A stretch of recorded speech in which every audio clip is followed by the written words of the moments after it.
Nous allons parler maintenant de Open Innovation et environnement, notamment du challenge des innovations durables organisé par l'Eton avec le soutien de Cleantech Open France et Startup Inside. On accueille sur ce plateau AI for the Planet, en direct des studios BFM, 3 intervenants. Maxime Jacquier, directeur général de l'Eton. Bienvenue. Merci. Pierre Deron, directeur délégué de Cleantech Open France. Bonjour. Et Emmanuel Auberger, président fondateur de Usage. Bonsoir. Bonsoir à tous les 3. Maxime, pouvez-vous nous présenter donc l'Eton et votre rôle dans l'accompagnement des entreprises innovantes? Merci. L'Eton, c'est une société de conseil internationale. Nous avons été créés il y a un peu plus de 20 ans et nous considérons que nous sommes engagés dans une course au progrès environnemental, au progrès technologique, au progrès social.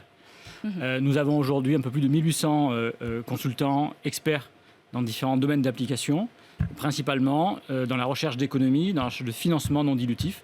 On pense par exemple au crédit d'impôt, aux aides, aux subventions nationales ou européennes, ou encore à des dispositifs tels que le certificat d'économie d'énergie, qui vient justement financer des projets de transition énergétique. Aujourd'hui, l'ensemble de nos missions s'inscrivent dans une finalité qui répond aux enjeux du programme de développement durable de l'ONU. Je pense par exemple à la modernisation, à l'innovation technologique, je pense à l'insertion de toutes les personnes, que ce soit leur âge, sexe ou situation de handicap, donc une vertu inclusive. Et je pense également à des enjeux liés à la réduction des déchets, une réduction massive de la production des déchets. Merci. Ça fait 23 ans que l'Eton existe. 23 ans. Pierre, le Cleantech Open rassemble tous les acteurs de l'innovation et pour ce qu'on appelle les technologies propres en France, donc Cleantech en franglais. Quelle est votre mission? Alors, notre mission au Cleantech Open France est donc de contribuer à la transition énergétique, environnementale et climatique par le développement des Cleantech, donc ces fameuses technologies propres. Et pour cela, nous avons développé depuis 2010 un écosystème composé de 500 TPE, start-up, vous en avez une ici présente, et également 100 partenaires publics et privés. Et nous mettons en avant ces solutions Cleantech, nous les mettons en lumière, nous aidons à leur industrialisation par leur développement au niveau régional, national, européen et international. Merci pour cette belle mission en tous les cas et d'accompagner ces TPE, PME et start-up au nombre de 500. Emmanuel, vous êtes un entrepreneur et puis fondateur d'Usage, une start-up de l'économie circulaire. C'est fondamental aujourd'hui de parler d'économie circulaire. Merci d'être là. Quelle innovation apportez-vous et quelles sont vos ambitions? Alors, Usage développe des solutions industrielles pour le réemploi des emballages. Donc, on est une entreprise de l'économie sociale et solidaire qui travaille dans l'économie circulaire et on est un très fier lauréat du Cleantech, comme l'a rappelé Pierre juste avant moi.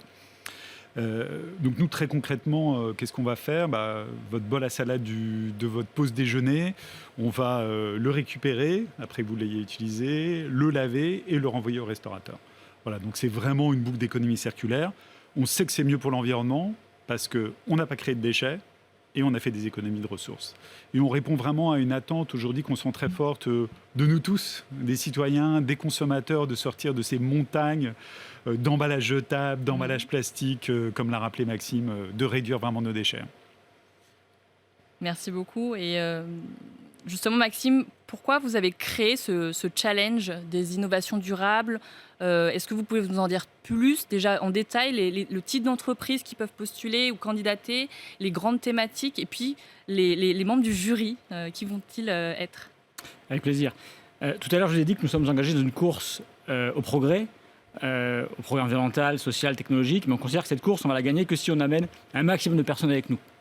Donc c'est pour ça que nous avons souhaité organiser un challenge et également pour répondre à 2 constats qu'on a pu faire à travers différentes enquêtes. On a aujourd'hui 70% des Français qui considèrent que l'État ne mène pas suffisamment d'actions pour accompagner, financer des projets de développement durable. On a en parallèle 83% des dirigeants d'entreprise, qui montent à 89% pour les grandes entreprises, de dirigeants qui considèrent que leur transformation, leur compétitivité passera par des innovations sociales et environnementales.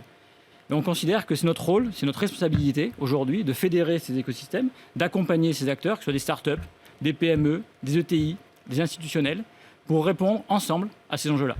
Et alors justement, on a défini ce challenge autour de 4 thématiques qui sont l'éco-conception et les déchets, l'agroécologie et l'alimentation, le bâtiment, la ville durable, et le 4e sont les transports et la mobilité. Donc aujourd'hui, les entreprises ont jusqu'au 24 juin, donc jeudi prochain, pour candidater donc, sur le site qui est challenge au singulier innovation durable au pluriel.fr. Donc 24 juin pour déposer leur dossier de candidature. Et ensuite, les lauréats pourront bénéficier justement d'un coaching d'institutionnels. On a l'ADEME, le ministère de la Transition énergétique, la BPI, de coaching de dirigeants de grandes entreprises. Nous avons la chance d'avoir avec nous Microsoft, Suez, on a également Chanel qui fera partie des membres du jury et qui pourra accompagner les entreprises, mais également justement de l'ensemble des acteurs de l'écosystème. Et on est très heureux effectivement d'avoir Cleantech Open France avec nous. Plaisir partagé. Et d'ailleurs, Cleantech Open France, Pierre, quels sont les besoins et les enjeux que vous voyez aujourd'hui ? Alors aujourd'hui, c'est une période particulière. C'est une période particulière parce que l'urgence climatique est actée.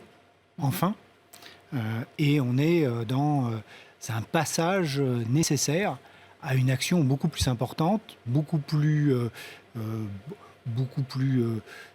diverse. Et dans ce cadre-là, nous souhaitons, non seulement au niveau régional français, mais au niveau européen, développer l'écosystème des cleantech européens pour pouvoir contribuer à ces enjeux. On sait qu'aujourd'hui, on a au niveau européen le Green Deal européen et ses 1 000 milliards. On sait qu'on a le plan France Relance donc en France. Et on se doit aujourd'hui, dans ce cadre-là, d'être extrêmement concentré et de faire notre propre accélération et notre propre leverage pour pouvoir devenir cet écosystème et contribuer encore plus à cet enjeu climatique très important de carbone neutral 2050. Donc mettre voilà. la cleantech. Après 10 ans passés, 10 ans à venir sur cet objectif-là clé. Très clair, donc mettre la cleantech au cœur de la transition. Absolument, absolument. Emmanuel, quels sont les enjeux économiques pas que économiques, mais entre autres de l'économie circulaire. Et puis, par ailleurs, vous êtes en candidat du challenge. Pourquoi ? Alors, je crois, comme l'ont bien rappelé Maxime et Pierre, maintenant, il n'y a plus de doute que l'enjeu de la transition écologique, il est là. Donc maintenant, la vraie question, c'est comment on fait.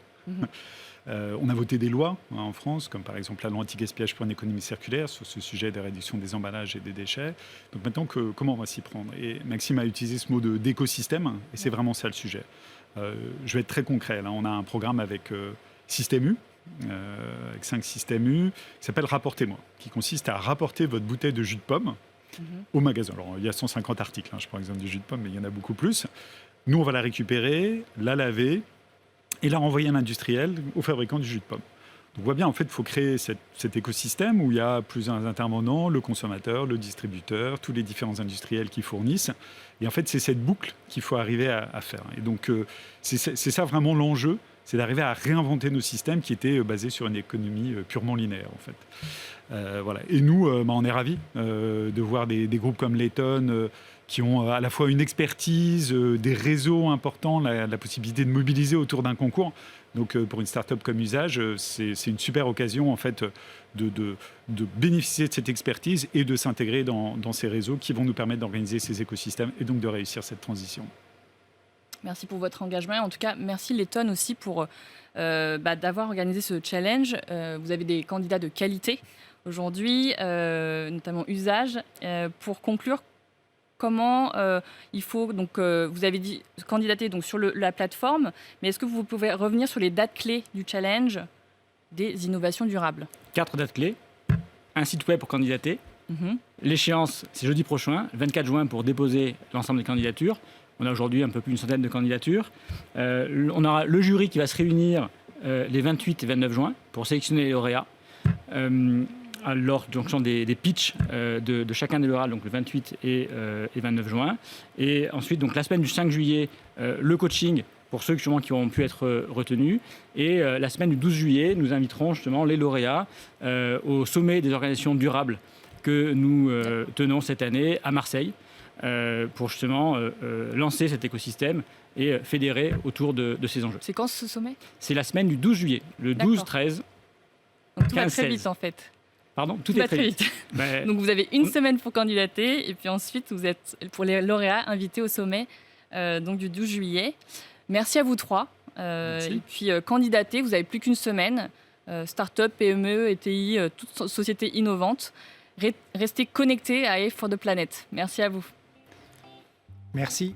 Merci.